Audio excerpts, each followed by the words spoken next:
Hello,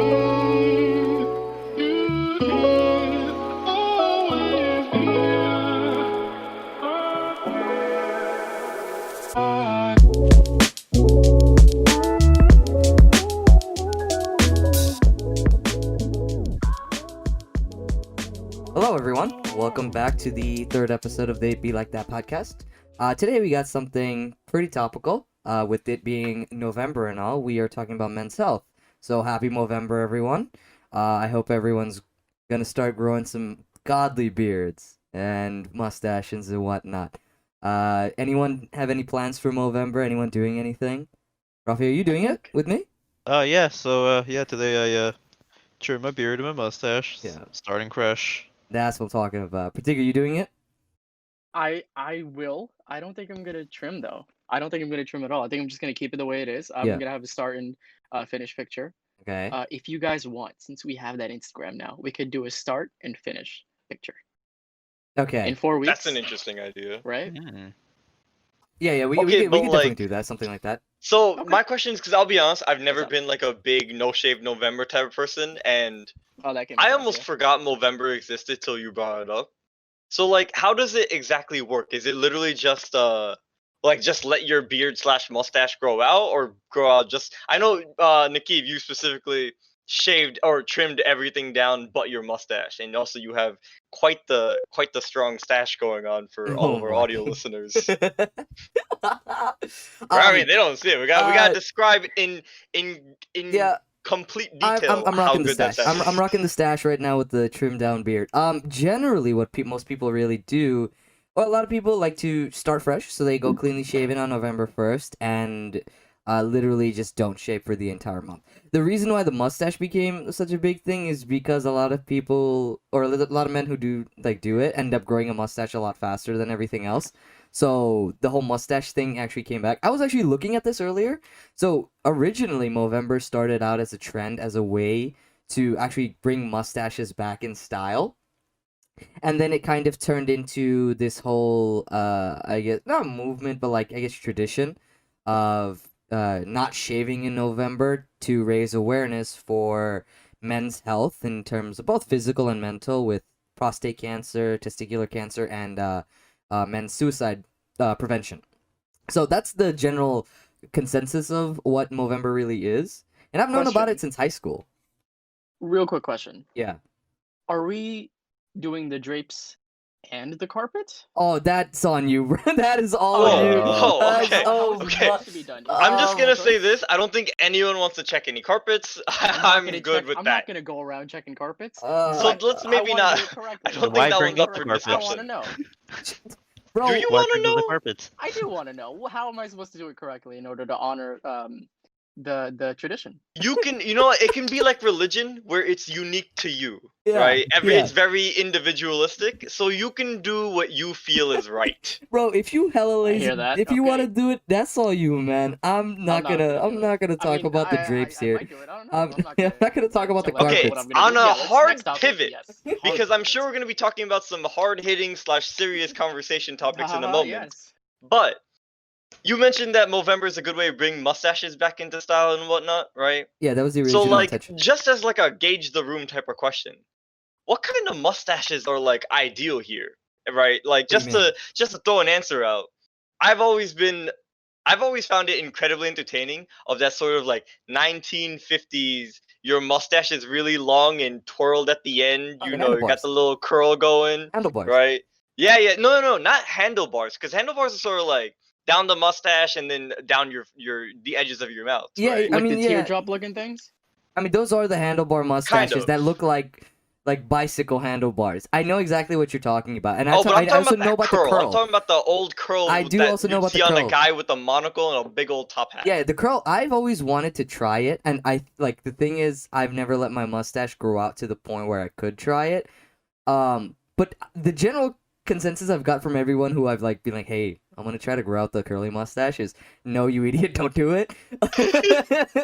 I mean, it's kind of a hipster vibe, but I don't have. It is a very hipster vibe, Yeah. right? I mean, hipsters already get a lot of flack for beards, but like, if someone sees you with that mustache, like, no one, everyone says don't judge a book by its cover, but snap judgments will be made about you, right? Yeah, I But mean, I don't They think see that's the you hipster's fault. with a very No. curly mustache. either I think- you're stylish as yeah. hell or you're an idiot. I don't think there's This a is- middle These, ground like, there. Very true. specifically mustaches were ruined by pedophiles.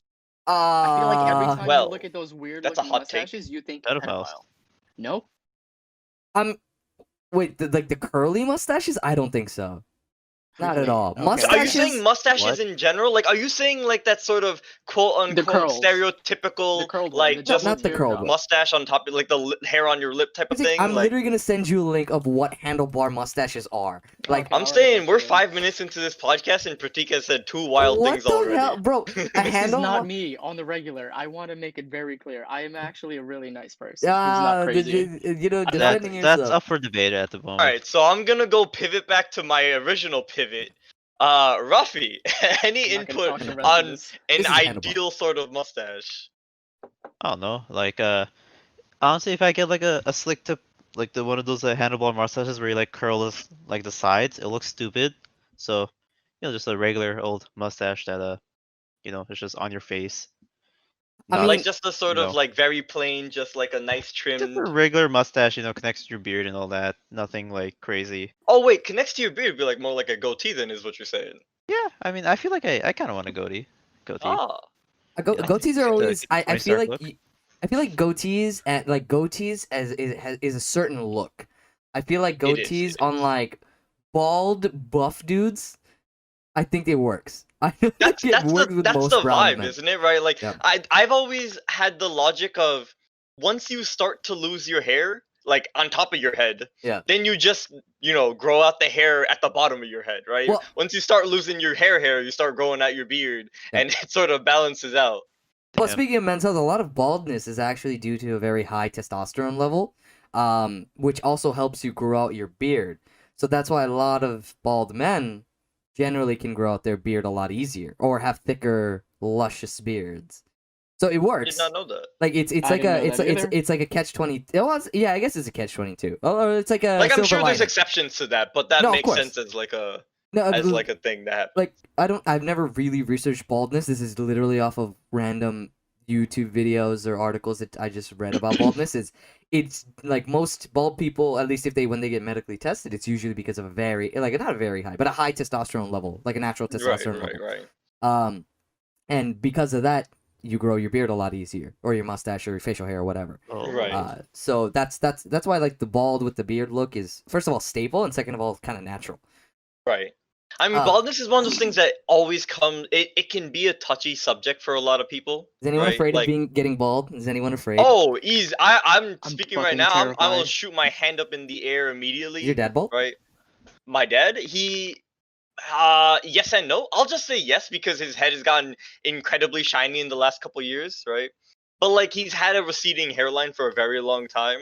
Now, for him, I think it's a slightly like extended circumstances type of thing because most of his brothers have hair, but he took some medicine when he first came to the country that apparently knocked out most of his hair. At least that's what my mother told me.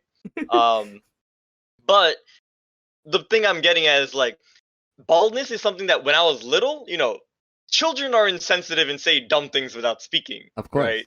I'd make fun of my dad for not having hair and being like, "Look at my 6-year-old head of hair. It's so luscious and shit." Right? Being, a little shit 6-year-old.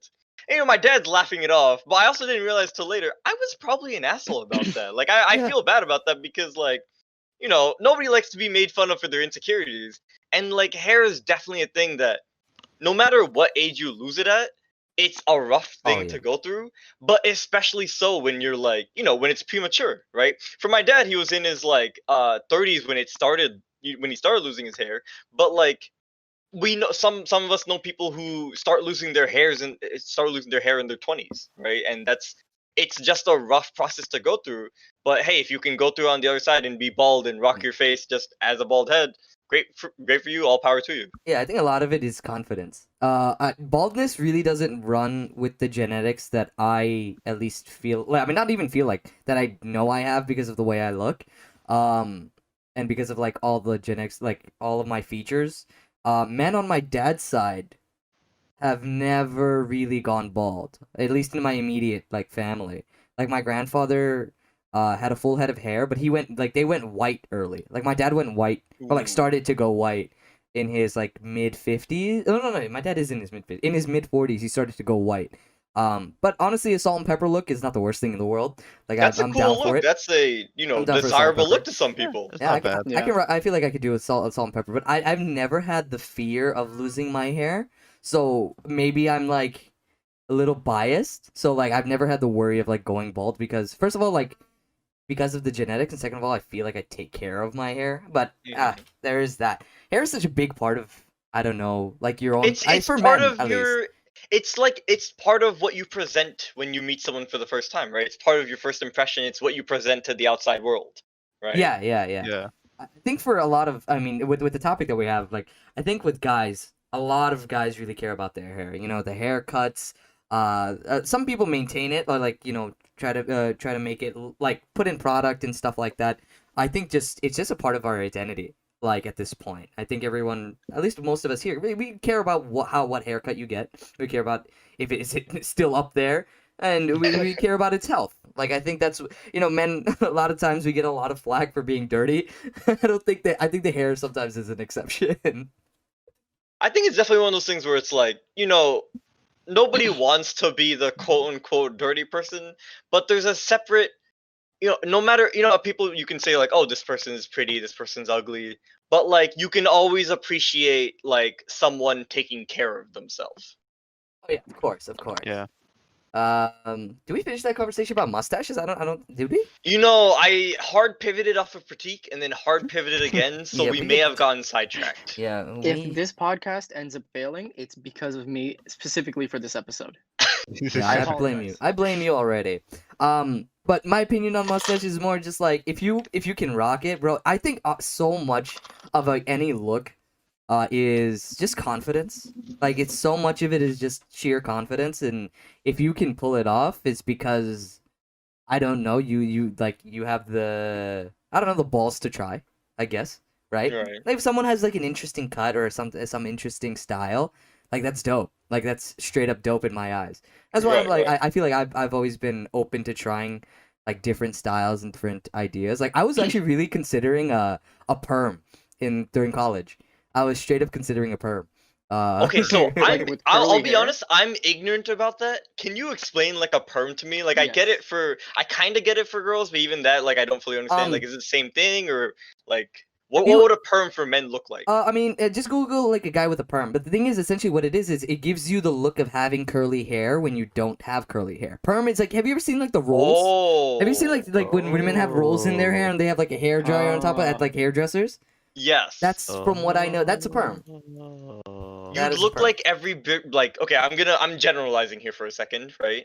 But you'd look like that sort of like that British fuckboy with Yeah, the yeah. stud in one earring type Yeah, of look, yeah. with like the undercut and all that sort of stuff and a Bro, fade going on I mean, the side. thing is, it's just the style. Like I was like, man, I could try it. Like I could really just try it. Like it gives you To like the the spaghetti hair.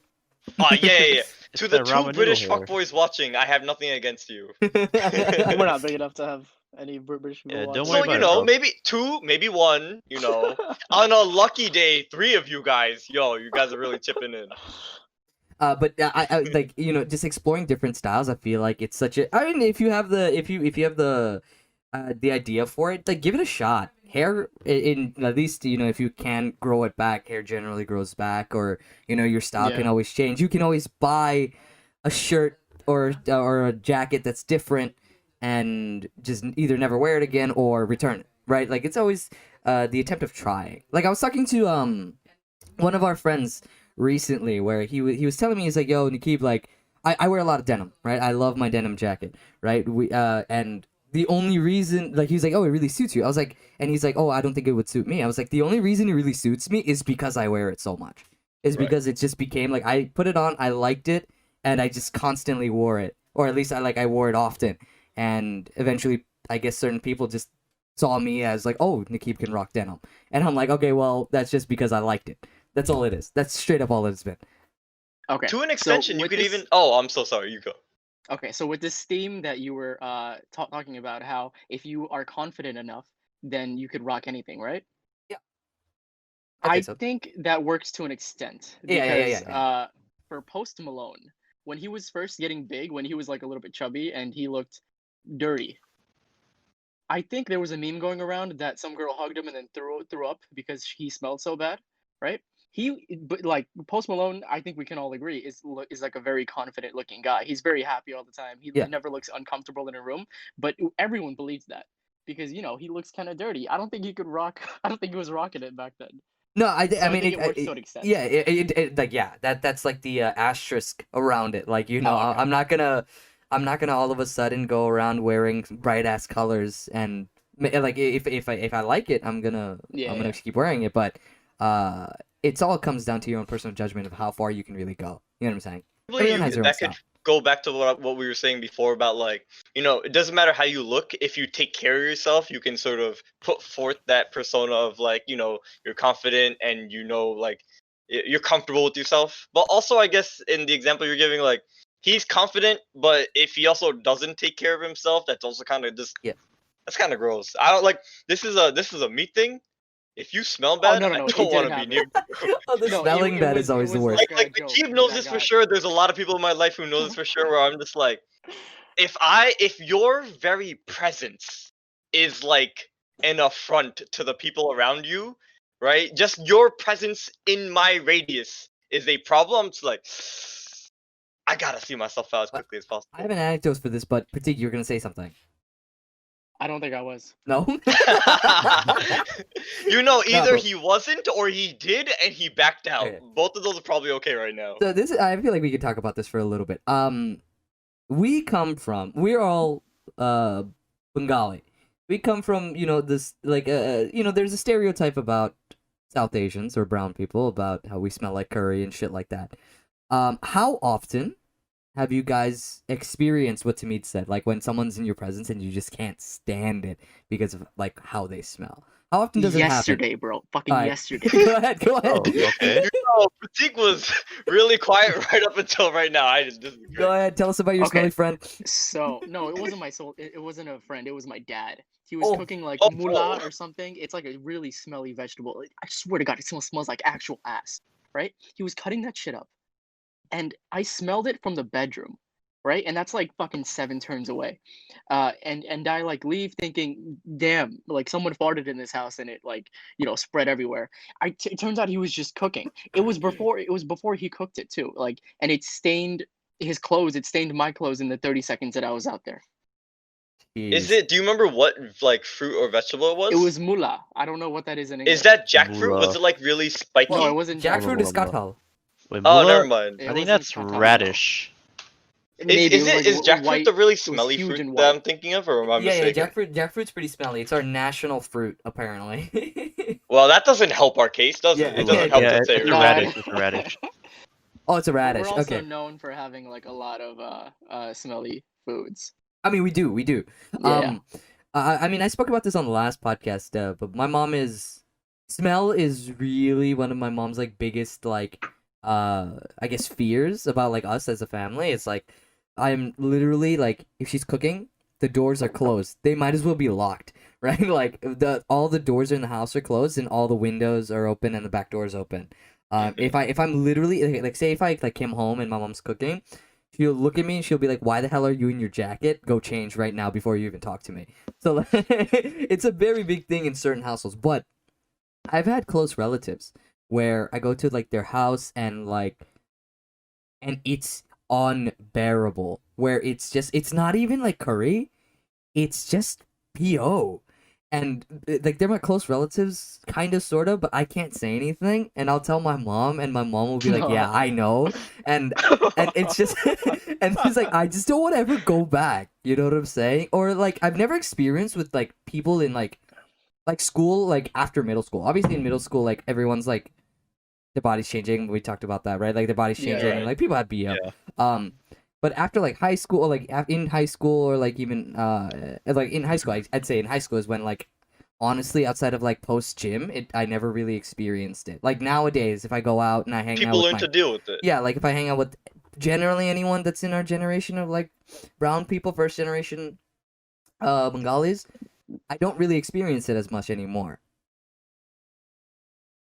perfectly fair, and it's like Yeah. it's really unfortunate because I unfortunately have a like my extended family is pretty sizable. I think a lot of people's can be pretty sizable, right? And Nikki, I think you said you have like a ton of aunts and uncles, right?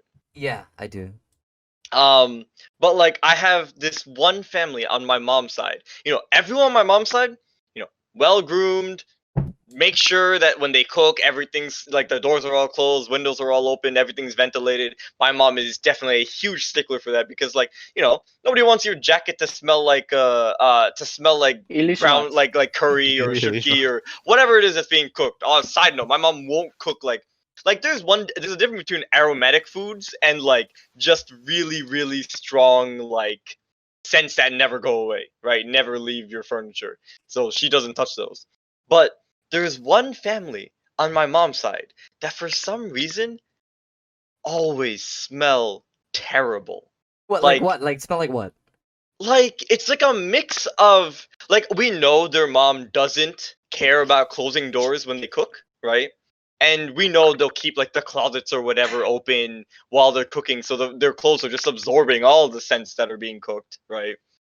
We know that's a thing, but like it's a mix of that kind of scent that already is pretty unpleasant, plus just like general BO type of smell, and it just mixes together into this incredibly unpleasant like presence when they come over or when you have to hang out with them, right?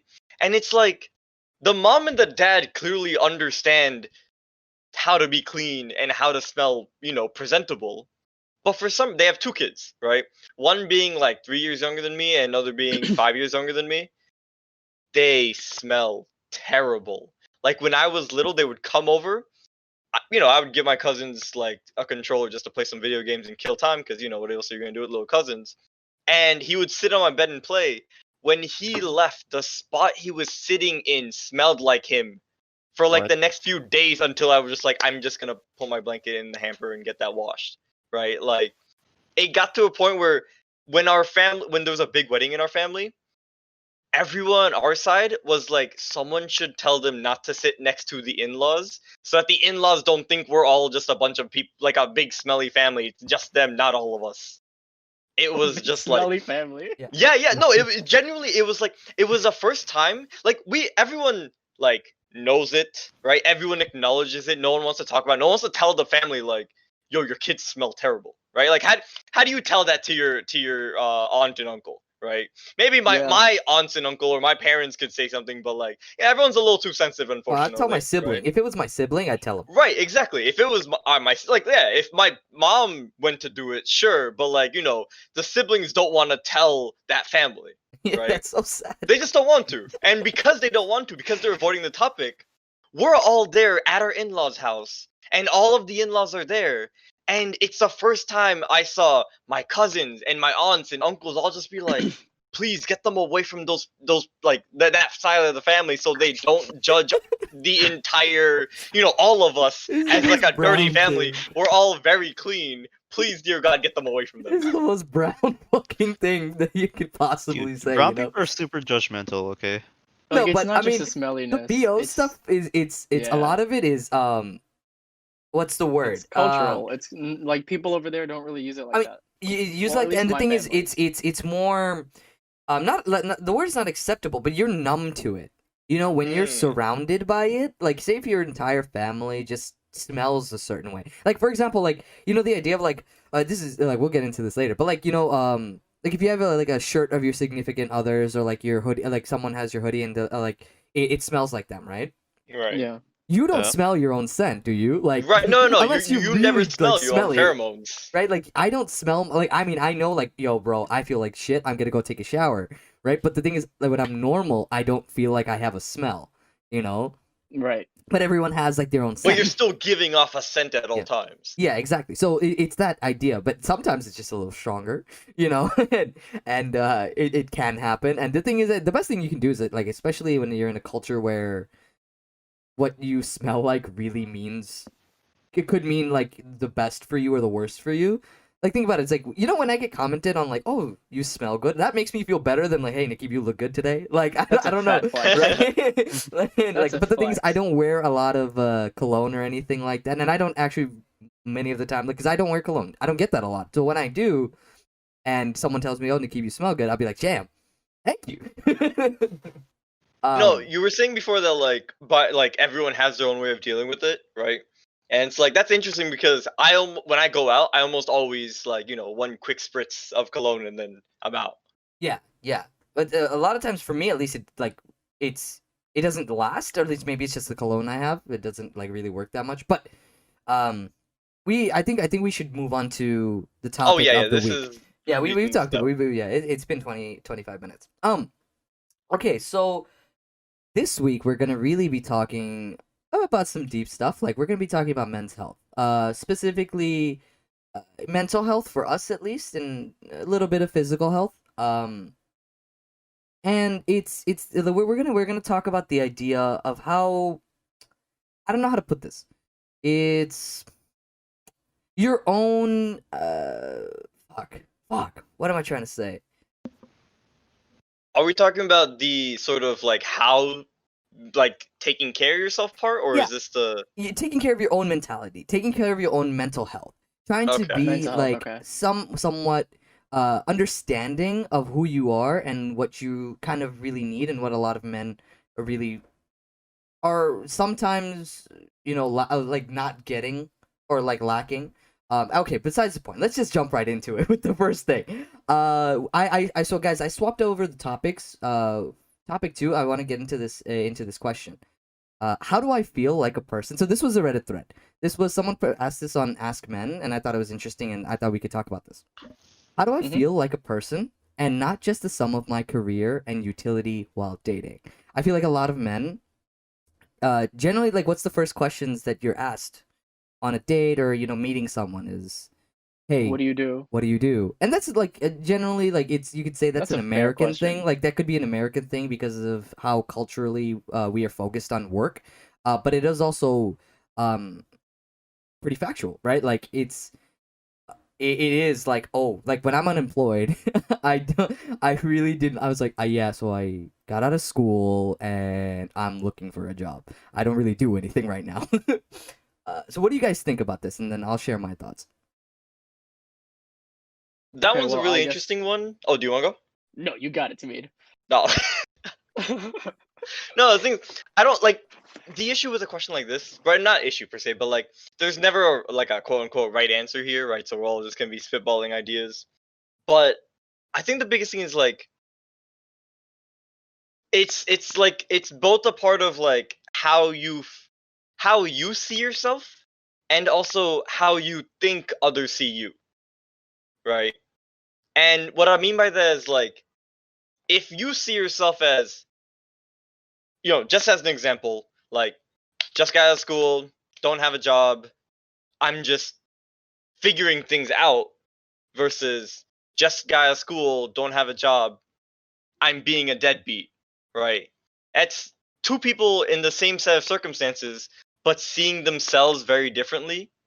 And that in turn could change how they think others see them, right? As like, do they think in the first person might think like, oh, well, I'm figuring things out, and this person will just, either be along to help me figure things out, like be along for the ride, or whereas the second person might see it as like, I don't know what's going on. I feel like a deadbeat. I feel like a failure to the people around me. Like, does that make sense? No, I agree with you. Pratik, did you want to Yeah. say something, or and Rafi? No, no, no. I was gonna say something. I was gonna say my take, but Tamid can finish his. He did. Oh yeah, Oh, yeah, that yeah. was it. I mean, my big thing is sort of just like a lot of this is like it's not usually just like here. It's not just here's my bio data of like here's my job, here's where I went to school, here's how much I make, and here's what's going on in my life, right?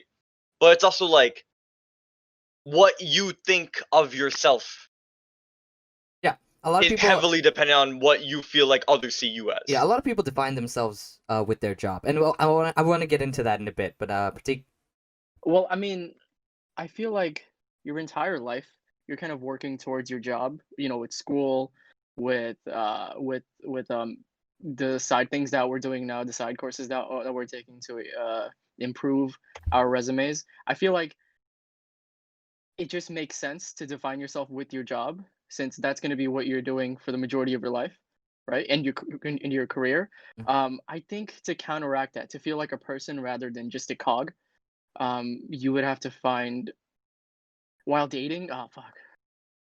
I feel like if you take the wild dating out, you would fill that you would fill the rest of your time with friends, family, and relationships, right? Yeah. And relationships and hobbies. But while dating, I feel like the only way to do it is maybe find hobbies and like make sure that you're happy with whatever way you can.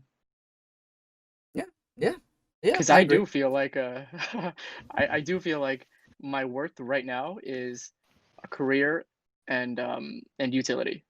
Yeah. Understandable. Yeah. Rafi. Okay, so I guess as you guys know, like my parents did have me meet like two girls to get married, right?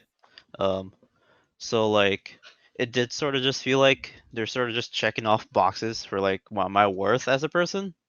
At least I think like my parents and it was also like the people that I met. It was just a little weird, I guess, because like it seemed like, you know, it just seems weird that like my worth is just like, oh, I have a job, I have like a beard, I'm Muslim Bengali, like all those stuff are just all checked out for me, and that's really it. That's what they're giving everyone, right? Like they had me like make like a bio data and stuff for it. But yeah, I don't know. I feel like it makes sense. Like sure, like in case of like my situation, which is like my parents immediately want me to like get a job and like look for someone to get married to. It makes sense for me to be like more stable and like have like all those check boxes checked off before moving on to like the next step in my life. So I don't know, I just I actually like, I have two things that I really want to talk about. So the one that relates to what Rafi is saying is I was going to say like, hey, like, speaking in our culture, right? When arranged marriages happen, it is purely based on compatibility, right? Or like yeah, checking off boxes to make the best couple possible without the non-tangibles, right? It is job, it is religion, it is height, it is weight, it is all the check boxes. And the thing is, if you're compatible, like, the way our parents see it is like, if you're compatible with all the boxes being checked, speaking purely from a guy's perspective, everything else should fall in place, if that makes sense. And I mean, the So thing is, sorry, yeah, I just want to understand. So you're saying compatible in every way that isn't like that is it. literally getting to know someone, Yeah, straight up, like compatible in like this the person's bio tangibles. data, like like the The tangibles are the facts of this person's compatibility. life Yeah, and the other person's the life. tangibles are the compatibility. That's what I'm saying. Like the Okay. tangibles are the compatibility, and everything that is intangible that you really find out after you get to know someone, it is expected to fall in place because of culture. And now we have a different perspective on this because we're like, born and raised in the States, or raised in the States for half of us. Um, it's the idea that when you're seeing someone, the first thing that I like, most of us kind of really look at is compatibility of the intangibles. Do I get along with this person? Do we have fun? Is that person nice to be around, like easy to be around? Can I be myself?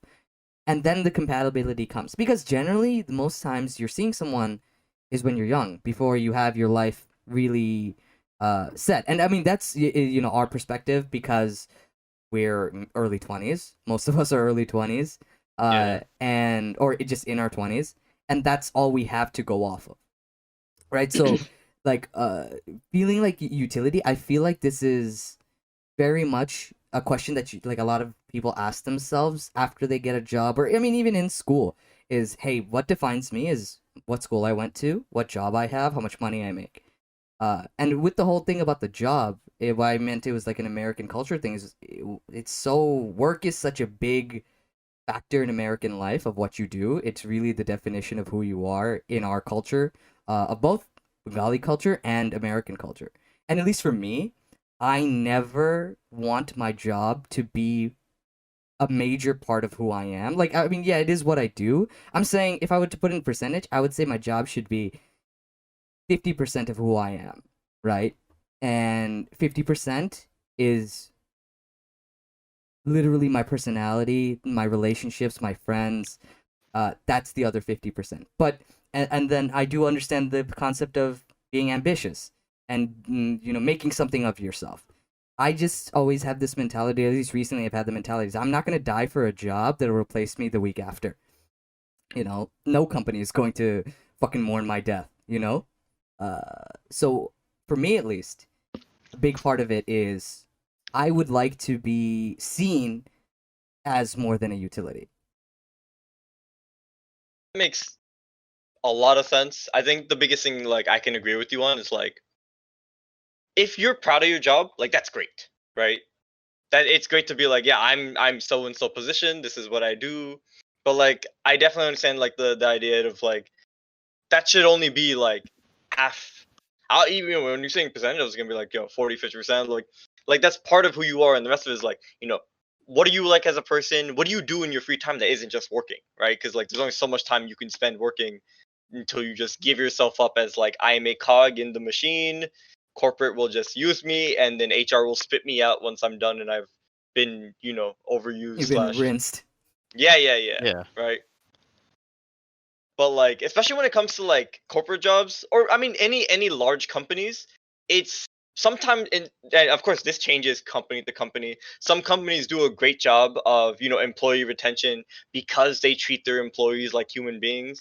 But unfortunately, a huge part of a American corporate culture is sort of like this is your job, you are being completely chewed up and spit out at one point, and we're going to rinse you dry for everything you're worth. Yeah, and like I had a second question like a second question to ask everyone else, or at least an anecdote of myself. I feel like when you're defined by your career and your utility as a question asked, I feel like I would doubt the person that I'm seeing, and whether that's a good thing or bad thing, that's up to you guys to decide or other people to decide. Is how much do you legitimately like who I am, and how much do you like me because I'm let's say secured, or there's a future because I have like a decent job. Like how much it because of my my job and what I have, and how much is it of who I am and legitimately being uh like wanting to be with me, if that makes sense. So like what do you guys think of that? That's a really interesting one because it's like for someone to sort of weigh it's like cost benefit of like who is this person versus what is this person, right?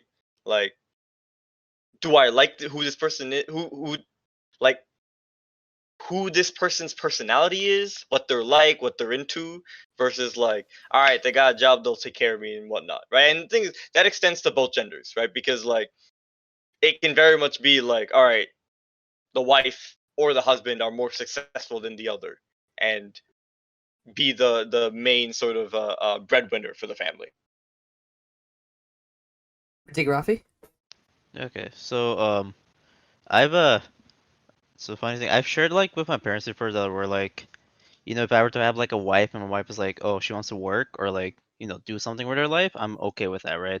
But my parents being like, you know, classic, I guess, traditional brown parents are like, no, your wife shouldn't work. She's gonna stay home and take care of the kids and stuff.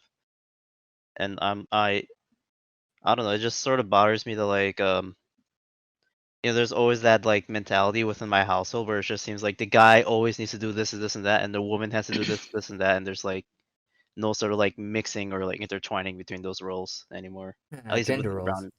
So then, in are the your brown parents household. set on like hypothetically, your wife, quote unquote, will stay at home and will take care of like whatever, like the children or whatever stereotypical tasks like the housewife is expected to take care of. I You mean, they would prefer that, but that's expectations, but I don't think any parents will ever be able to control something like that. You know what I'm nope. saying? Like, I don't think, like, say, Rafi, like, you get married to the girl that you want to, that girl, like, if it's the girl that, both of you guys, you guys agreed to get married, I think whoever your wife is going to be is going to work. I think she's going to. I think she's going to want to be independent, at least from what you've told me. That's the type of Yeah. person that you want. Your Yes. parents are going to come up to you and be like, "Oh, they could. They could come up to you and be like, "Hey, make sure she stays home." You're not going to go to your wife and be like, "Yo, my parents want you to stay home." She's going to be like, "What the fuck are you talking about?" You know? Exactly. Like, what do you say when your parents are like, You nod your head and I agree. heard she's working. Why is she working, Ruffy? You nod your head like, She wants "I to. understand," and then you do That's nothing. pretty solid. Yeah, you Answer. understand? Like Right? this It's is like she's working because she wants to. yeah. That's It's She's a person. She can make her own choices. it's easier to ask for forgiveness than it is for permission. Remember that. Exactly. Yes. That's actually a good analogy to have. Rafi, I mean, Pratik. I think that, I don't know. I mean, I think we've discussed about I think we've discussed this. I like if either me or wifey were you know, making enough money and we wanted to support our kids more, maybe we would have two, right? I would be okay with staying home. If she made more money and she felt happier at her job, then I would be Hell willing yeah. to stay home. Hell No, yeah. I feel like that would be more than plausible now because we know that we could you know, have side hustles or like smaller gigs and you would make like some kind of money while, you know, mostly focusing on the kids and like, you know, their upbringing. so like a working part time from home thing while you're also like taking care of the kids and Yeah, or some being like a trophy husband type of thing. yeah, like I wouldn't mind because Trophy I husband. was gonna say husband, trophy husband, you know, if Houseband. she wants to call me Husband. I trophy like Husband. hubby, houseband. then I'm okay with that. I'm saying Um, if you got the house clean, kids taken care of, and you got brownies for when she comes home, that's trophy husband right there. oh, I Pratik's in thought a you meant bathrobe like when she comes ripped home. and shit. Pratik's definitely in a bathrobe when she comes home with nothing underneath. Uh, Also, I'm not gonna lie, I Hello? kind of forgot the initial question. The initial So question is, yeah, like, do you feel? How about you? Do you feel like you are more, or like, how much do you think your career defines you? How about that? like in a relationship, right? In the initial I mean, you stages, can say while you're dating. I would say, like, as just you, just you. How much do you think your career means to you? I think right now we live in a very career-oriented society, right? Of course. So I feel like it's probably 40% plus, depending on the person. Fair. And now That's pretty fair. to bring this topic, back to, talking about like men's health, or like, at least men, and our own mentalities, is we come from a culture where, we are raised to, like, at least in our households, like, men are raised to try and become the breadwinner at all times. Like, from very, I mean, like, it's an expectation. Like, that's like, it's a hard truth, where we are Yeah, expected to go to school, make an income, make a decent income to support a family. Um, and if we're talking about like career for men, at least a lot of men are ambitious, like very ambitious, career wise.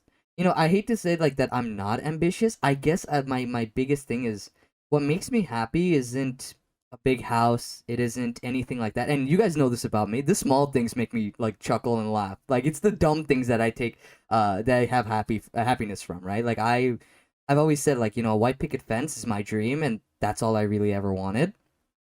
And that's Right. maybe that's why, yes, my career, like, I take pride in the fact that I'm an engineer, but I don't think it'll ever take priority over my family. I don't think it'll ever take priority over my relationships or my friends or anything like that. I don't think it ever will. And Right. some women might find that unattractive, and some may find that attractive, and that's up to them, right? right, That's right. just, at the end of the day, that's how I define myself. I feel like I'm so much more than how much money I make. Um, because the money's just a number, and if I ever wanted to, like, everyone can, like, hustle, like, everyone can work hard, you know what I'm saying, and hustle and make more money. And maybe that's just blanket, right? Like, I'm being very general here. uh I just never really wanted, or needed a lot of money. It might be expected of me, but for me at least, like, bro, you give me a 1 bedroom apartment and I'm happy. Like I guess to paraphrase a little bit, like making enough that you're happy and content and sort of like that's all you really need. like the excessive luxuries aren't like a thing that you're constantly trying to climb for. Yeah, like I don't need a high-end sports car. I don't need a big house. I don't need Are, any of that. are you telling me you don't want the Lamborghini in the No, driveway I and really don't, like the actually. giant pool? Pools Your are mad parents are work. gonna be so disappointed in you. Our This is- pools are mad work, bro. Just rent it for a weekend. Rent a Lamborghini for a weekend. There you go. There's your fun. See? There it is. Just for one weekend, rent a Lambo. Get your boy. Don't hire a photographer. Hire one of your friends who does photography and take a photo shoot. Boom, Nice. bada bing. If you want to put the collab, if you want to get some collab, there you go. You know, I will say that like going off of what you said, like I think it's like our culture does put a lot of like emphasis slash pressure on like men being the like breadwinner, I right? don't like that. I don't But think any of us and like yeah, that. no. I have voiced many issues with that. I'm definitely not a big fan of that. But I feel like it goes further than just that, right? Like it's one thing if you're just a breadwinner, but you're the quote unquote head of the household. You are right? expected to be the patriarch. Exactly. Yes. Thank Terrible you. That's the mentality. perfect word for it, right? That's literally what You're the you're expected to do. patriarch. You're the one, like quote unquote, running the family, unilaterally making decisions that you believe is correct or you think are best, whether you know better or not, right? And it's like that sort of mentality has always been something that I've never been a fan of, right? Like I'm very much a fan of like, hey, you're in a relationship, or especially so if you're in a family, like your decisions don't affect just you. It doesn't impact just you, right? You very much have another half for with which you can figure things out, make decisions with, or especially in like today's society, at least I'd like to think, right? To also earn that bread with you, for More which money. both of you can decide how to spend said bread, right? Like I'm all for like the hey, I get a fun fund and you get a fun fund, so we can go have fun with whatever we want for our money, but while at the same time having like responsible savings and costs and stuff like that down the line, You know what? right? But it's like There's a contradiction in the idea of like, hey, we gotta like your parents want you to make a lot of money, obviously, because of the way they grew up and they want you to be successful, obviously. But the idea that you being the sole breadwinner kind of contradicts that idea of making the most amount of money possible. Because if you have two breadwinners and both of you make money, then you have a lot of money. no, but see, here's the thing: is what you're saying But is then who super will right. take It's care like of the you're kid? literally missing out on money by not having both parents go to work. But I think that's where the really old-fashioned, dumb like cultural mindsets come into play. Where it's You were like, gonna say no, no, Hitler. no, no, no, no, Hitler, no, no. You said Okay. Wait, what? I heard hit, like I heard like something hit, and then I thought you were gonna say hit, like old fashioned Hitler. I was like, what's going on? Mad confused. So, I anyways. apologize. But I think that's where the old-fashioned. I think I was maybe about to say historical, and then I backed off from yes. that into cultural, right? Because it's not historical. Yeah. But like that old-fashioned cultural mindset comes into play of no, woman equals home and children, right? And it's like that shit that can go. That can see itself right out, right? That And should the thing die is, with our I'm also generation. not trying to say this as like a painting in a general brush, because at the same time it's like everyone's families are different. Everyone's families are unfortunately in sort of different points of transitioning out of that sort of culture slash mindset, Of course. right? Like there are families that definitely get out of it earlier than others. I think like Rafi for sure. Like you said yourself that you're gonna have like an arranged marriage for like most likely, right? Most likely, yeah. And like that'll be like your own sort of hurdles to get over. That'll be like, and that'll be unique to you. Yep. While there's gonna be other dudes who have even bigger hurdles to deal with. But hey, at the bright side, like that's something that we as guys can still sit here and be like, yeah, we want like a better society where these things are treated as not just unilateral decisions, but things that we all figure out together. Yeah. Anyone else want to talk about this real quick, or can I transition to the next topic? Yeah, we can transition, Yeah? I think. Yeah. Great. Okay, now this is where we kind of get a little personal. What do you feel like is your own mentality in any sort of relationship that you have? I feel like there's a few types. There's your friendships, whether which you have with the guys, and then you have friendships with the girls, and then you have your relationships, and then you have familial bonds. And how do you guys think you are perceived, or you attempt to be perceived in those relationships uniquely? For example, with there's a lot of things that I don't share with my parents. I think that's true for a lot of us. Oh And that yeah. and that might, it may be cultural. That may just be, uh, that just may be like, separation of generations, whatever, whatnot. There's a lot of things I don't share with all of my friends, and there's a lot of stuff that I don't share in my relationships. I think you try to be perceived differently in every single like version of a relationship. Like for example, with my parents, I don't attempt to be this person, but I have to be. Uh, you know, generally being seen as the eldest. I mean, I am the eldest, or at least the responsible one. If from what what my parents expect of me, it's I tell them the least amount of problems. Like they are the people that don't know like the most about what bothers me and what doesn't. And that's I feel like my mentality towards that is because I don't want to be perceived as having problems or being weaker, because I need to be respectable. I need to be I guess for lack of a better term, the heir to the throne of the family. Like, and I share the least amount of problems with my family. Then it comes to my friends, where I feel like I can share pretty much everything that I want to with the people I'm closest to. Because for me at least, I don't feel like sharing my problems makes me a weaker man. But maybe instinctually, I don't share my problems with my parents because I feel like I'm going to be perceived weaker. And then in Can I relationships, make a comment it's on like a that? mix. Yeah, go ahead. I don't think you think you're weaker because you share your problems with your family. I think that your parents and your family will perceive you as weaker if you share your problems with them, because then it's like, wow, he has issues. He must not be doing, everything right, right? Because Yeah. I think in brown culture, or in our specific culture, we kind of just hold it all in. We don't share these things because then it shows insecurity and weakness, and men not weak, man strong. Yeah.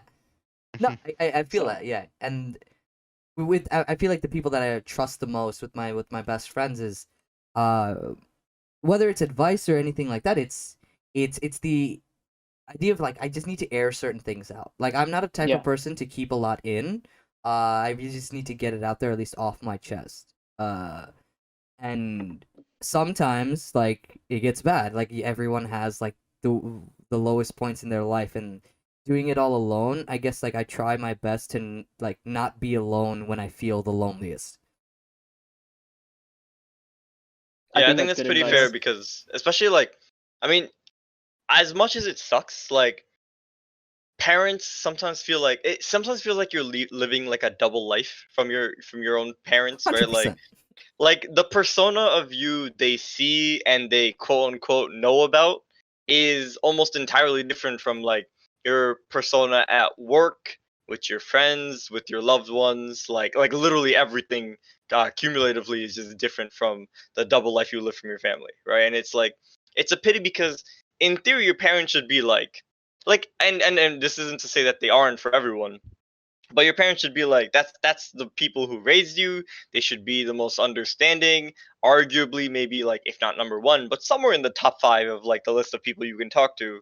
Or maybe I'm just being really idealistic about that, but I think arguably for a lot of us it's not, right? That's just not how it is because our our parents have expectations of us for which we need to present them a very personalized idealistic version of us that they want to see. Yeah, and like I know Rafi had this in here, so I'll let Rafi mostly talk about it. But he wrote down men who cry are weak.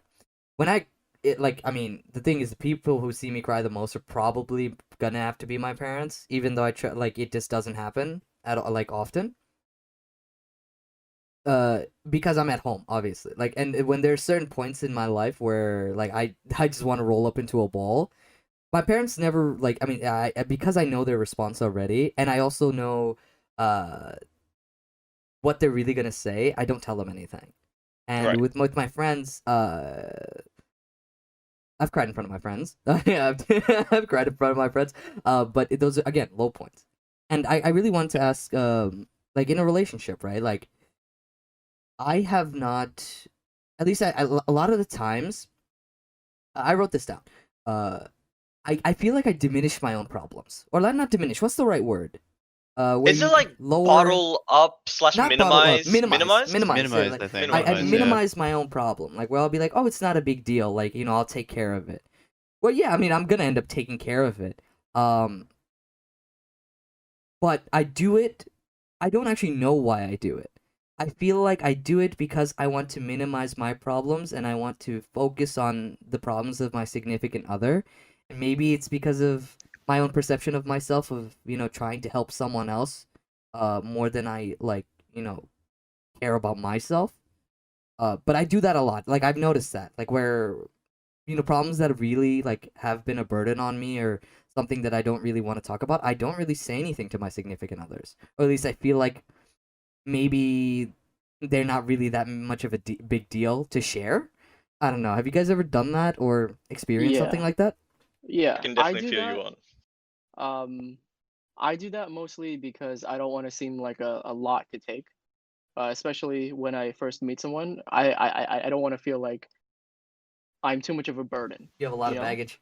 Yeah, like I think that's the main reason that I don't do it. You I think mostly feel comfortable doing it after, they do it first, which is a toxic way of doing it because yeah. I mean everyone has issues, I mean, right? it's a And good thing we're what if all she has the self-aware same of thing? this. Yeah. Yeah, yeah, yeah. Do you Like guys yeah, think it anyway. has anything to do with you being a guy? I mean, I don't know if the guy part is so much like. I'll be honest. I haven't thought. Oh, actually, before we do jump into this, I think Pratik, you're gonna continue your point. I don't want to cut you off real quick. I forgot my point. Don't worry. Oh, all right. I don't know how much being a guy plays into it, although I'm sure, like to some extent does. But I just personally haven't thought about it that way. No, what But I'm I know. sorry, Oh, really sorry. quickly so that you have Well, this in your head, like why yeah. while you this is while you think about it or like while you're talking. Not like oh, just because you're a guy, but because you're a guy and like let's for example use the cultural expectation. Because you're a guy, because you have the cultural expectation of what we talked about, patriarchy, blah blah blah, even if you don't like it, breadwinner, stuff like that. Do you think that affects how you like interact with your significant other when it comes to showing your own weakness? Like think about that while you talk. So I mean, in terms of like, just in terms of like relationships and stuff, I know I've definitely been guilty of like either bottling up, or like minimizing my own like inner like conflicts slash like pressures and whatnot.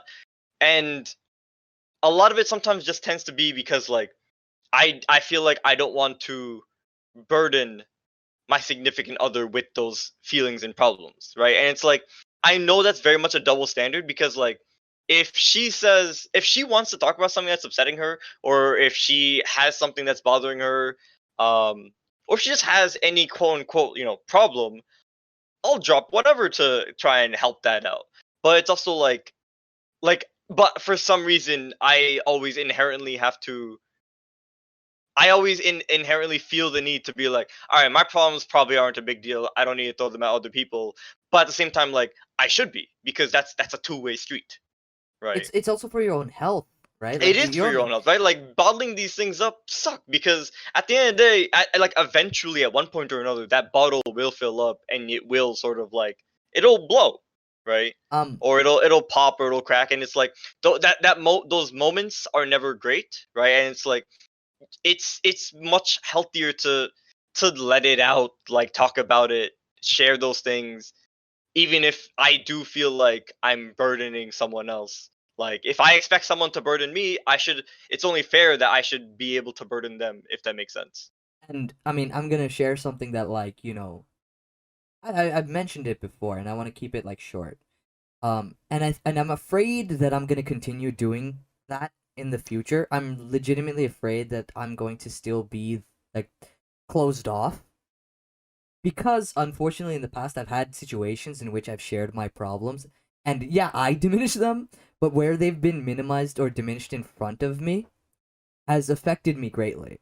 Where to an extent where I at a certain point in in my life where I just stopped even talking about any issues that I had, like where it just seemed like I was completely fine 100% of the time. And I don't know if that's ever happened to you, and like it still affects me to this day, where I'm legitimately afraid of ever sharing something with a significant other because of the past of like literally saying it and it being tossed out the window. And that's as far as I'll go with it. Mhm. And it's happened. And like Tamid knows about it, Right. and where it's made me feel like, oh, I go home and I'm like, what the fuck just happened? You know. Right. So I'm legitimately afraid that I'm just going to be closed off for however many future relationships or anything like that, and I'm afraid of that person. I mean, the way I'd look at it is like there's kind of two parts to it, right? One is that you yourself are already aware of this about yourself, right? So that is already like a big step, right? If we sit here and we don't know we're the ones bottling things up, we'll never be able to deal with that problem unless we're conscious of it, right? So you've already crossed that first step, so you already have that going for you. But the second part, and it's kind of the hard one, is like it sucks, but being in a relationship means you're like kind of taking a chance on this person, right? Means taking risks of opening up with that person. And it's such a daunting process, but like that is something you're going to inevitably have to confront in terms of like sharing with someone else. I want to I ask this agree. to like everyone here, right? Have you guys ever had a situation? It doesn't matter whether it was romantic relationship or any situation, but where something is bothering you and you share it and it is diminished in front of you. Has that ever happened? And Yes. what'd you do? And how did you feel? I so I think that this is inevitably it is inevitable in in any relationship, right? It's a litmus test. It's an extended one. Because if they immediately right off the bat know how to talk about it in a way that comforts you, then litmus test passed. Ooh.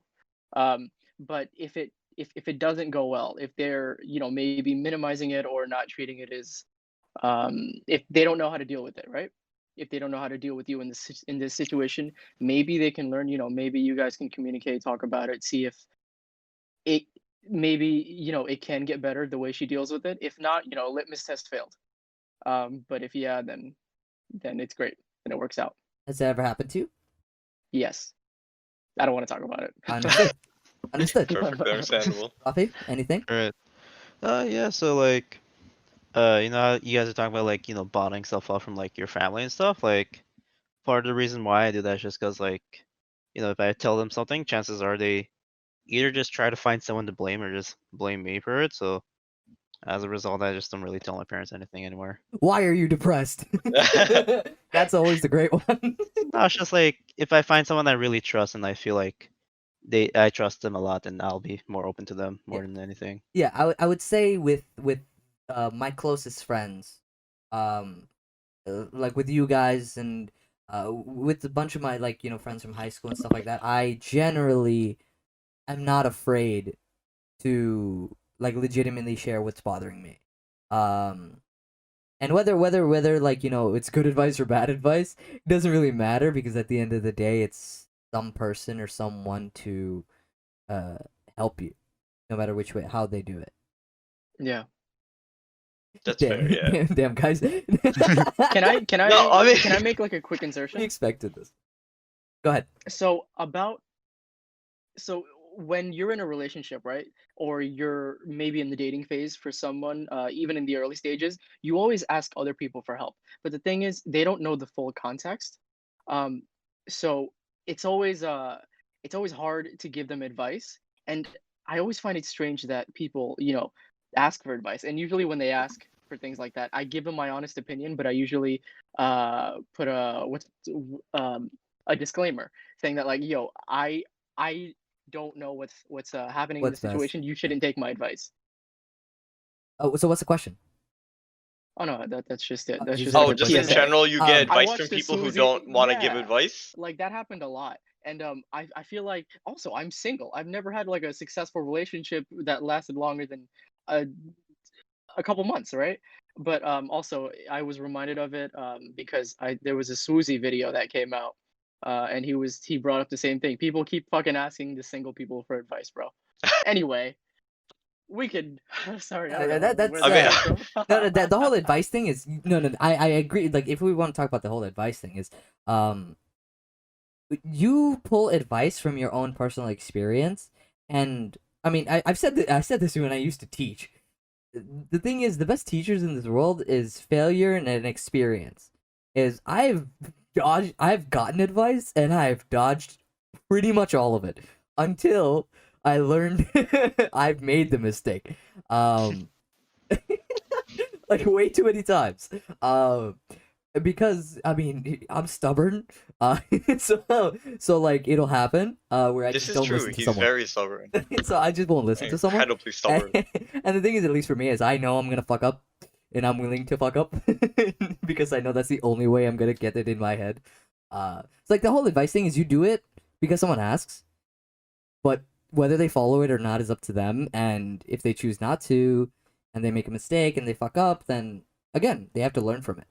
You know, one of the biggest like I feel like pet peeves I have is someone who is not willing to take risks.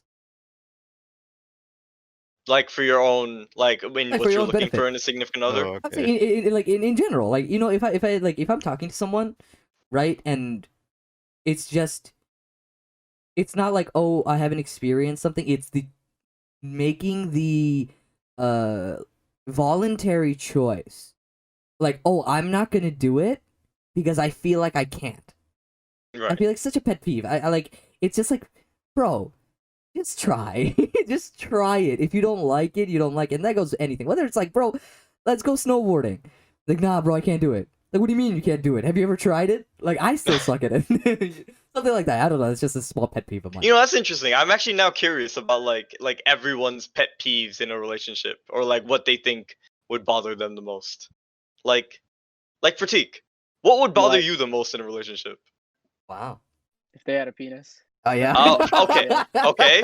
Right. Sorry, Moving. wait. Okay, if that's number Can you one, come back to me? what's Can you come number back to me? three? Okay. Okay. No, because I'm legitimately Okay. thinking How about about it. how but about it's been I'll so give you long. guys time to think. I'm gonna just share a thing, right? It's been 8 Like for fucking me, months. it's always been like an important thing for me in a relationship is being able to share, right? Being comfortable and feeling like, you know, for at risk of sounding like a complete weenie, right? Feeling safe to share. Right. Oh. Thanks, Oh. Nikki. Right. Weenie. Anyways, I didn't know hard we got pivot pussy on again. this podcast. Yeah, go ahead. Like I feel like I'm like, all right, just for anyone who doesn't know who's listening, I'm currently in a relationship, and like, you know, for the sake of this is a podcast, I'm just gonna give like a pseudonym, right? We'll say her name is Layla, right? Just for the sake of here's a name, here's a name, right? Jesus. Oh, yeah, go ahead. What do you want to say? What I'm trying to get at is like she does a great job of being like, all right, you're gonna say something, whether it's serious or dumb, like say it, right? Don't hold it in, right? She does a great job of that, and that's something that I very much value because that's not something that I feel like someone can take for granted because it's so easy to be like, oh, here are all of my interests and or like deeper thoughts that I'm just never gonna share because I either feel like it's irrelevant to you or I feel like it'll bother you or be burdensome. But you are open to it, so I am just even more down for you than I was before, right? So like that's something that like in a relationship that's super important to me, and that's something I feel like I'm happy to feel like I have, right? So I'm a pivot back again to either Rafi or Pratik, whichever one of you wants to grab the Rafi, mic. go. Okay, just throw me right at. I don't know. Like I've never really had to think about it. I guess one thing that I guess sort of bothers me is like I guess sort of based off of what Timid is saying. Like you know how you talk to some people, and they're like um and it seems like there's something bothering them, and they probably want to share with it, but then when you ask them about it, and then they just don't try opening up about it, even though like it's obvious that you know. Just like something the wrong there. stereotypical like, hey, what's wrong? Nothing. Oh, nothing. But like it's obvious that I'm there's fine. something It's bothering fine. them, and like they're showing that's bothering them, but like they still don't want to talk about it. But then why are you still trying to talk to me? That's perfectly reasonable. Pratik, buddy, you ready over there? You got Probably not, but I'll start babbling. I do agree with what Nice. Rafi At least said. he knows. I do agree with what Rafi said. Communication, well, that shit specifically, where it's like, oh no, nothing's bothering me, and I feel like that's a very stereotypical response, but it's fucking true. Jesus Christ, and it's even true with my friendships. Some people will have issues and they just won't want to say it, right? I would rather they say I don't want to talk about it than oh nothing. Oh God, okay. when Let's it's see what completely else. obvious. Yeah, bro, come on, Put off that man. for a second because kind of going back to what we were saying before, aren't we also guilty of that Yeah, whenever we are. we feel like we bottle up the things we don't want to talk We about, right? Like 100% are. Yeah. right, I like think a lot of the the things that we nothing dislike. is such a meme, right? For like, oh, girls do that all the time, but at the same time, it's like we just the four of us here have just been talking about how much it's so easy, how easy it is for us to bottle up what we're thinking about or what's bothering us or whatever like thoughts and feelings we're having. And it's like it might even not just be like a stereotypical relationship thing, but just like a general sense of not wanting to share with others unless you really get over those walls that you put up for yourself. I think the things that we dislike about ourselves, we also dislike in our partners Yeah. and our circle. Well, That's really interesting. yeah. I've never actually thought about that. So that's this is like very interesting. projecting. Well, I mean, this is well, I don't know if it's true for everyone. I know it's true for me. well, Do you want to give any? Would you care to share, or is it like very personal? Well, I know. I mean, even with the thing where I know there's something wrong, but I don't want to talk about it, right? Rather than saying I don't want to talk about it yet, my dumbass says, "Nah, nothing." Like I'm just so stupid, bro. So Anyway, because your dumbass that's a says real not thing. nothing, you Right, get but bothered when someone else also says nah, yeah. nothing's bothering me. Well, So recently, what I started doing is I started saying I'm not ready to talk about it yet instead of nothing. That way, like, it kind of opens, it kind of like creeps the door open a little bit rather than slamming it in their face when they're that, trying to help me. that's a I valid feel like answer. that's very rude. That's Yeah. pretty So healthy. I That's also honestly a asked, healthy way to go about it. you know me, I'm all about health. You know what Pratik said is gonna make me sound like a complete dickhead right now. Do it. No, it's not too bad. But like when we were saying like pet peeves, I would say in a relationship, I think, and if this is me projecting, holy shit, I'm a terrible human being. But it's when I share something that I'm into, like I don't care if my significant other is just not into it. It's not seeing or like I guess it's like Is not it like really complete care. apathy? Yeah. Like straight up complete apathy or just lack of even giving a single fuck about what it is, right? Of like oh, I'm into like hip hop. I like this artist, I like that artist, and and the 2 weeks from now, you don't remember a single thing that I said. You know what I'm saying? Something like that. Like where it legitimately like it's just like, so did you just not listen to me at all? And then what Pratik said makes me think it's like, wait, do I not listen to what my partner's there? But I don't. I think I do. I mean, I hopefully I do. If I don't, future girlfriend, please tell me. No, I totally get you on that because it's like, two people coming together, you're gonna have, there's definitely gonna be some interest you have in common, but there's gonna be stuff that one side is into that one isn't, and vice versa, right? Yeah. But I think sort of just being open to each other's interests, whether it be just hearing about it or experiencing some of it with them, right, is definitely a pretty large part of a relationship, or at least a pretty healthy aspect of a relationship, right? Because like, hey, if this person that I care about is spending that much time, or cares this much about certain movies or certain season or something like that, right? It's like, yeah, I want to take part in that. You'd like it? You think it's cool? Cool. Let me find out more and see why you think it's cool, because I'm down to be part of this, right? I'm down to be partners with you, so I'm down to be part of this, right? Like it kind of it's a nice two-way street to have, and if that's not there, or if it's a one-way street where you're trying to be part of, your partner's life or their interests, and it's not so much the other way around, it can feel lopsided. So I get where you're coming from on that. I mean, like, and like, and that's like an issue. I feel like I don't know why, but I feel like that happens a lot more in romantic relationships than it does with friendships, because I feel like at least with close friends, it's like yo, bro, I tell Timid about the dumbest shit that I do, or like I'll tell you guys when we There hop are on, some really dumb things. like, or like, like, or like like something new that I picked up or something new that I tried, right? Like for example, like boxing. That happened recently, like right. Like I started boxing a year ago, and I love it, right? If I went to Timid and I told him like, "Yo, bro, I just started boxing," he's like, "I bet, that's chill." Like I'd be like, "What the fuck, bro? Like you want to talk about it or something?" Right, But like right. I Like don't know. show some amount of interest, because like I like taking the boxing for example. Yeah. I assume you don't immediately expect whoever let's take me for example, right? You don't immediately expect me to say, "Oh, you're doing boxing, I'll drop everything to sign up with you," Yeah, I don't expect right? that. But like to show some degree of interest. Yeah, yeah, exactly. And I feel like with friends, it doesn't happen where they just forget about the next week. You know? Right. I don't know why that's very unique to relationships, or at least it potentially could be unique to relationships. Maybe just I mean, the for person. relationships, it could also just be like you talk to that person a lot. A lot is Yeah, shared, that's a true. lot is said, That is true. right? So like there's retention is also its own separate like quote unquote challenge of like making sure you remember everything that's said. Yeah, yeah. It's the crux of it is for me at least it's a, if it's something like that I'm passionate about, it feels like a stab in the heart where it's like, man, I kind of really like this. So like, you just forgot about it? What the fuck? But sorry. That yeah, that that's what I was trying to get into. Ah, I think there's it's probably just an issue like not knowing what to set up as like hey, this is important.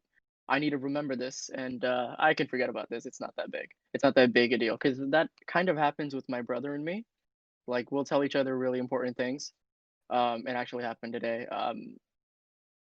And he just forgot that I even said it. And then, I was like really confused because it was a huge deal in my life. And he was like, "Oh shit, did this really happen?"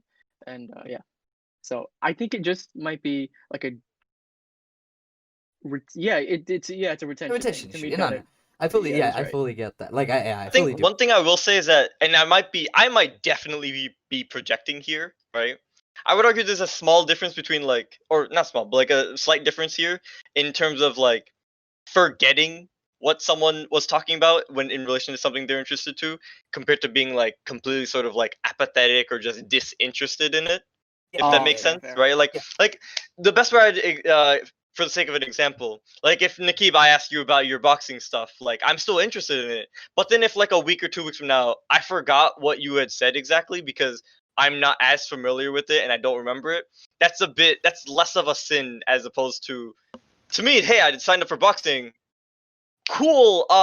You do that thing from the other week I asked you for, right? Like Yeah, like yeah, yeah, yeah. like complete just like sandbagging, disinterested, like Yeah.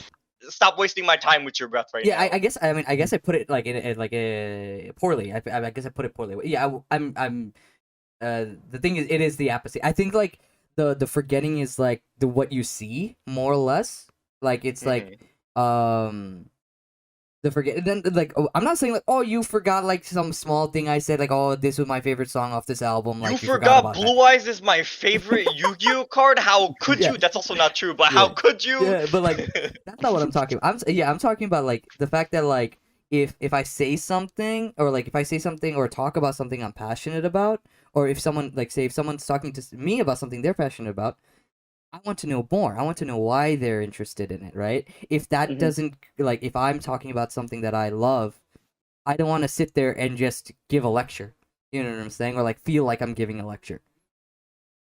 No, Um, that makes a lot of sense. Like for it to not feel like a one-sided conversation where you're just like talking to yourself. yeah, essentially. Okay, so I think we've tackled this a little pretty well. I have an interesting. I remember reading this small thing again on Reddit. And I was talking to Tamid about it. I think like a few days ago. Someone, I think it was this girl on Reddit. She was saying like, like her boyfriend put his like head on her lap, and she started playing with his hair, and all of a sudden he started crying. Um, Pussy. I'm just kidding. Oh no.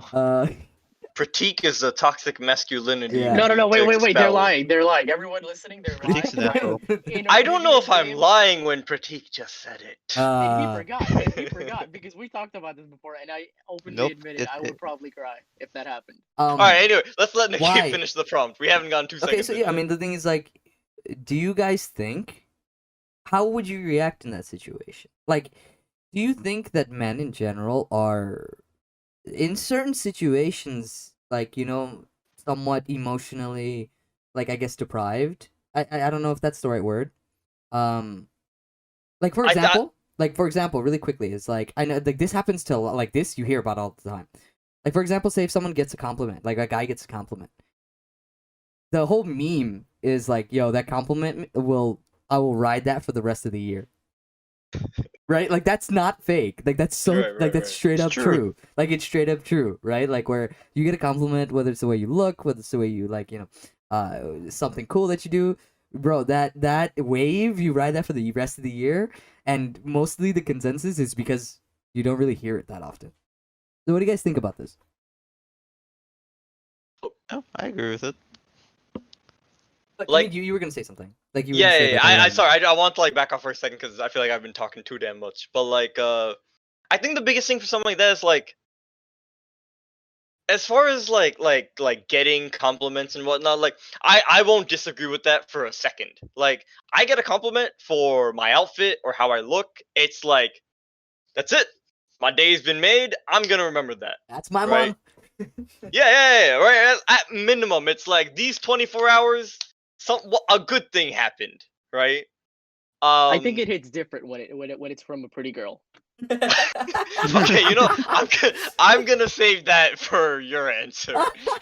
I'm just saying that in general, whether it be pretty girl, loved one, or just a random stranger. Although the random stranger ones are Oh, fun because yeah, it's like the random yes. stranger, you didn't need to do that. Yeah. You super could have just spent your whole life just walking by and just keep that thought in your head, but you voiced it, so thank you extra for that one. I was right? I was in the Key Food parking lot during quarantine because I needed to get groceries, and some guy was like, "Yo, bro, I really like your hair," and then he proceeded to ask me for money.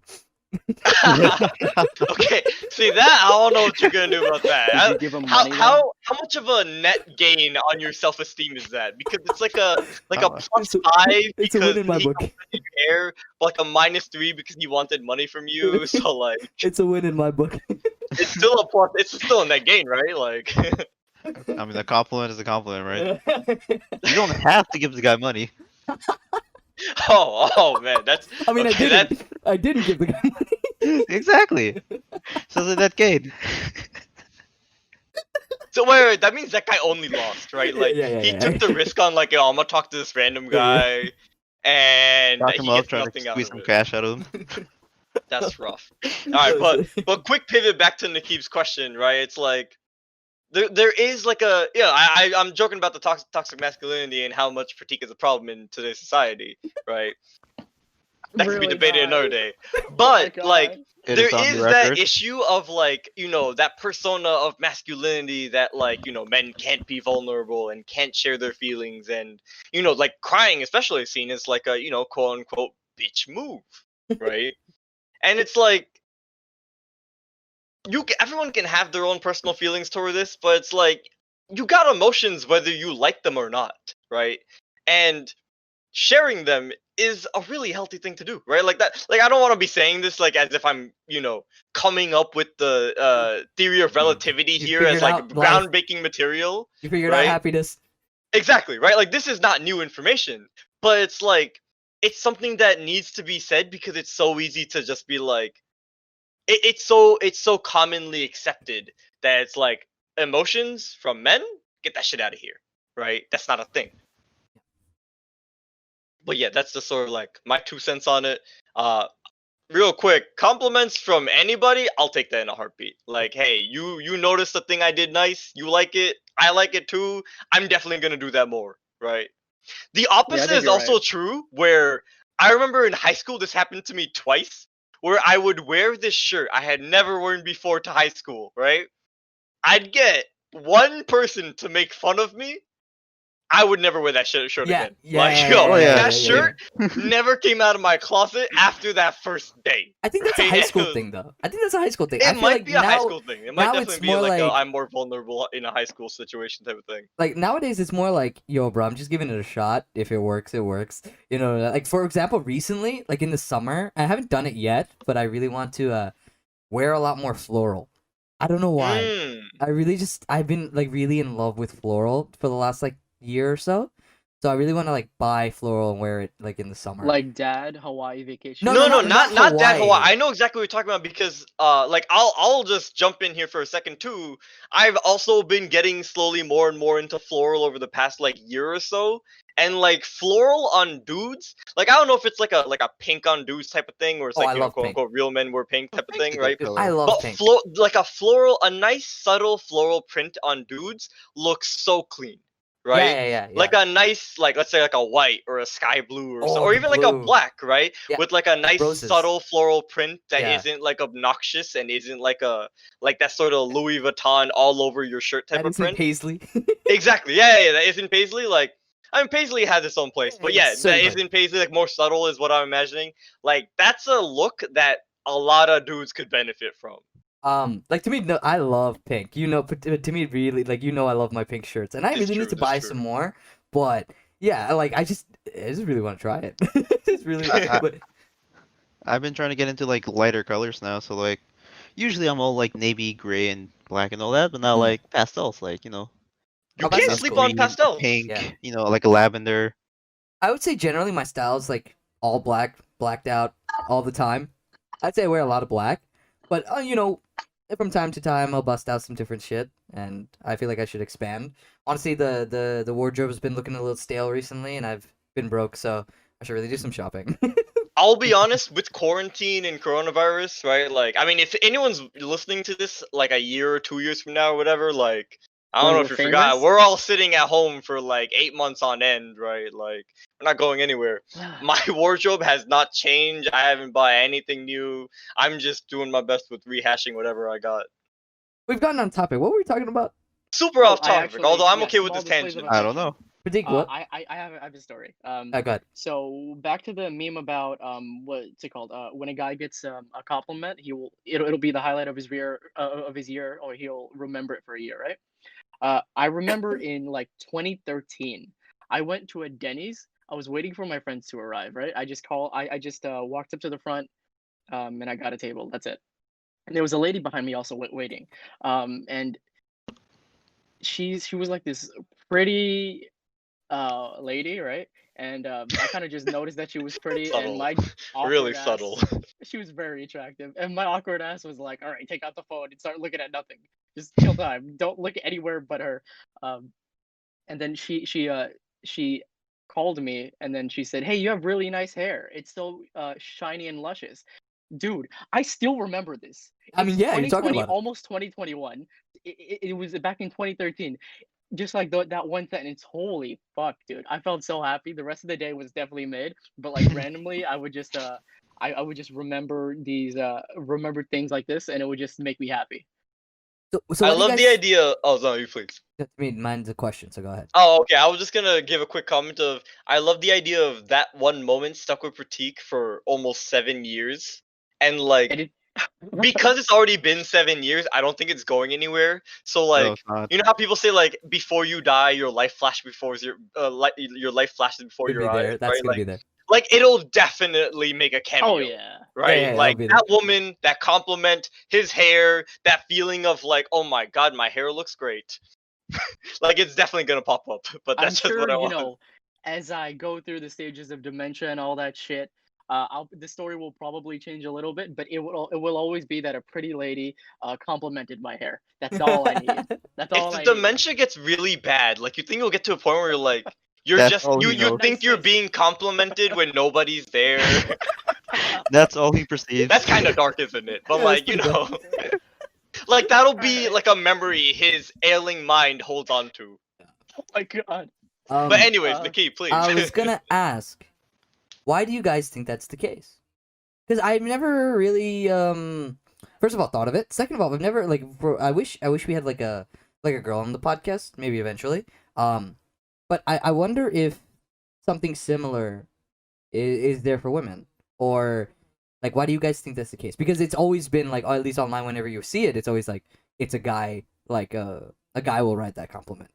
I think at its most basic, it's just sort of like the perceived scarcity of it, right? Yeah. Like, not to get into economics, but like supply and demands type of thing, where it's like, hey, you don't get complimented very often, but when you do, you treasure it, right? Like, just a very simple principle of like, it just doesn't happen a lot sometimes, right? Yeah. Or like, maybe you are trying to look good, or you're just you're just putting in what you consider as a normal amount of effort, but like for that effort to be noticed by someone else is like, hey, that's cool, that's great. Like, you feel a little better, yeah, your insides are a little warmer, you sit up a little straighter, and you're like, yeah, and I do deserve that compliment. Yeah, right. Like, and the thing is, it's also like, even if you get it from like your friends, right? Like, even if you get it from your friends, like I remember, and this was like like with being in high school, all the stories are a little not exaggerated, but like because you were in high school, you feel like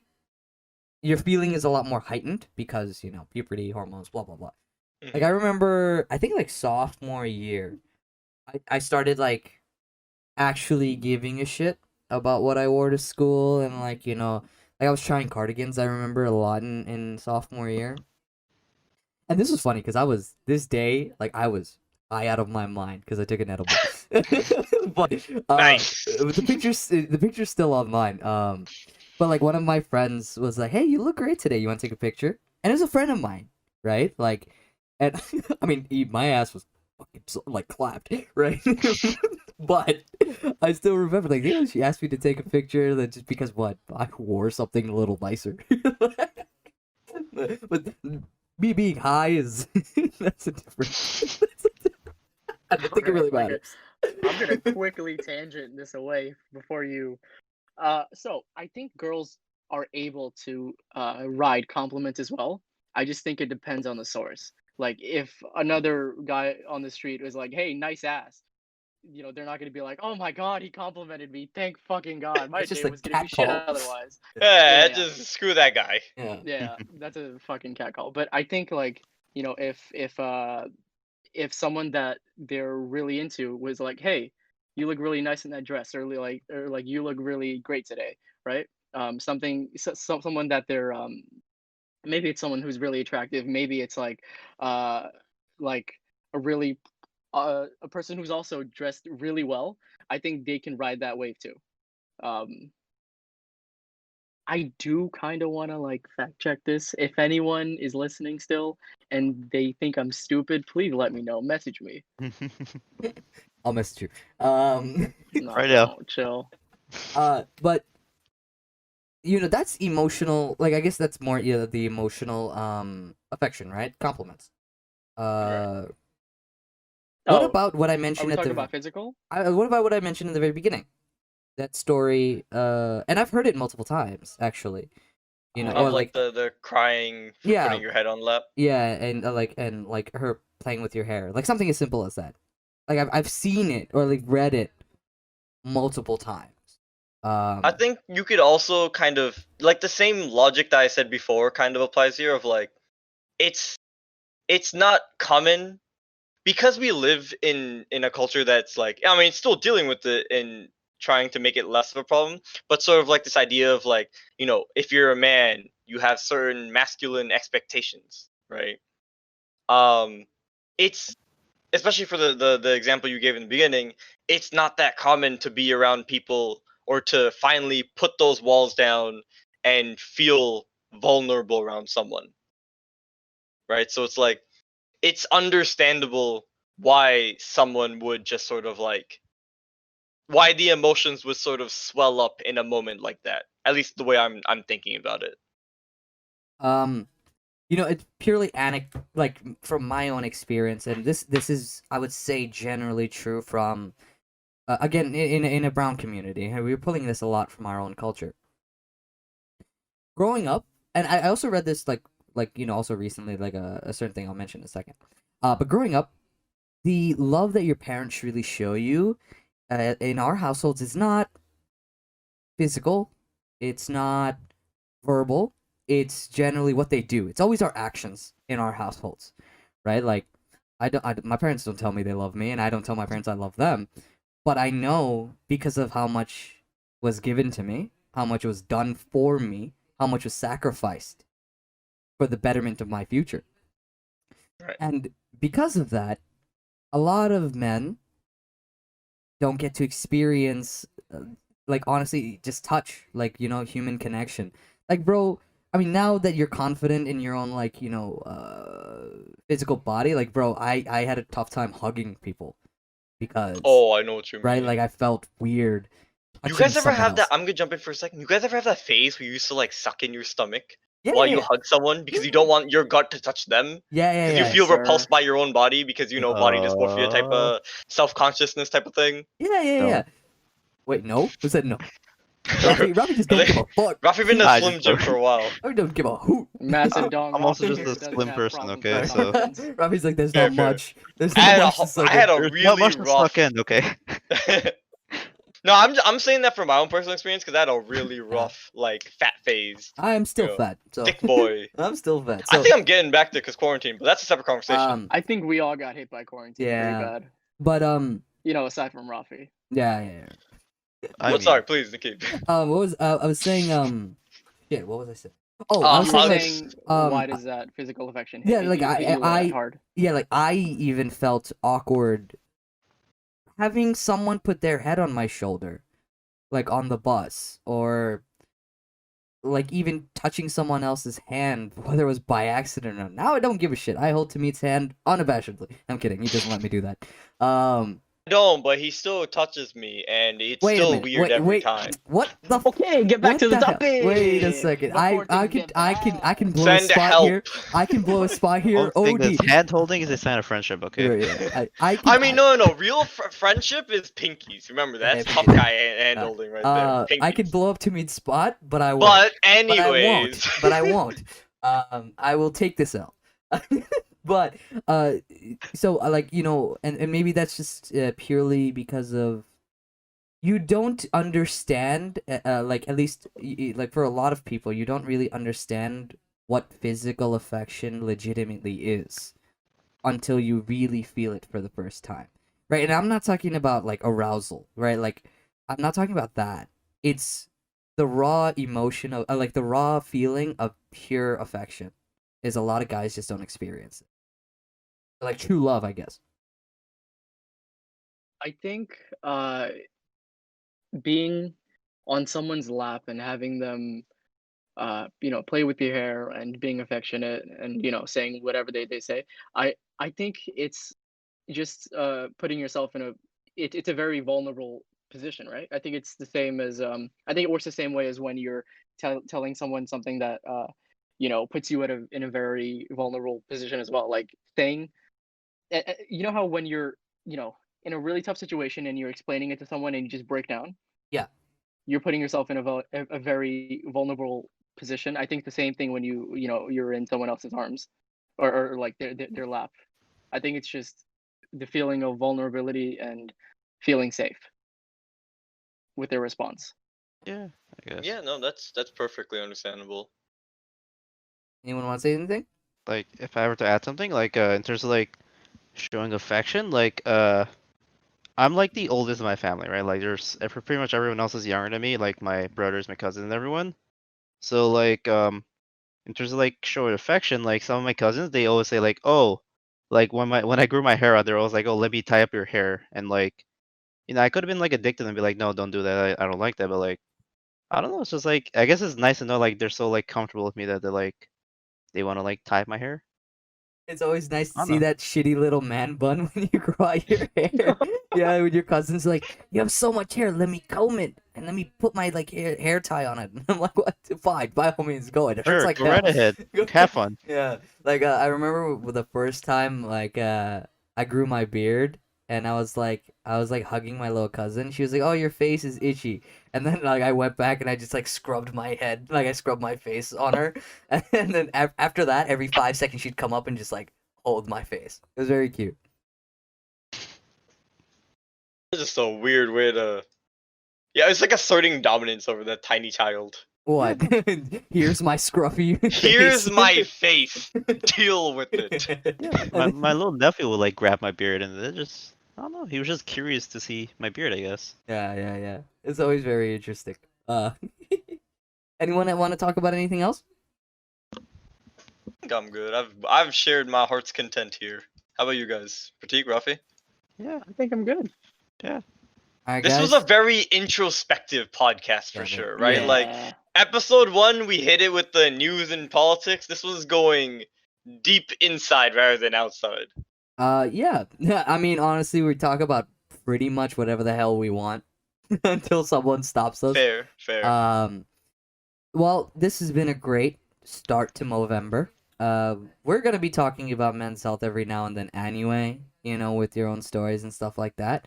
But I think this has been a great addition to what we've done so far.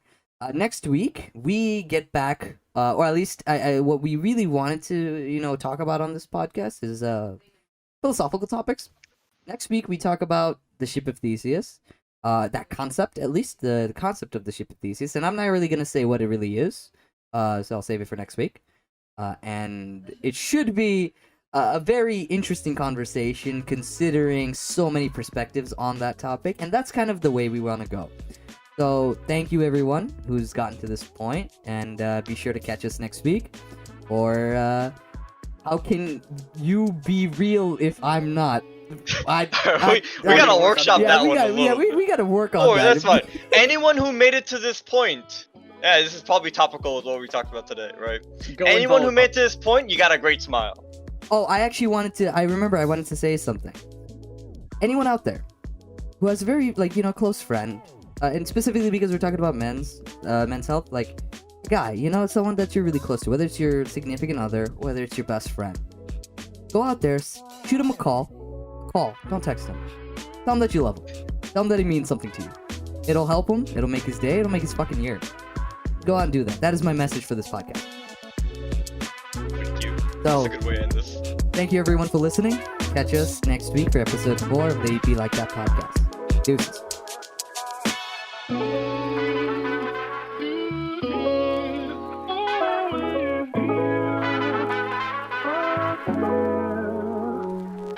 Oh.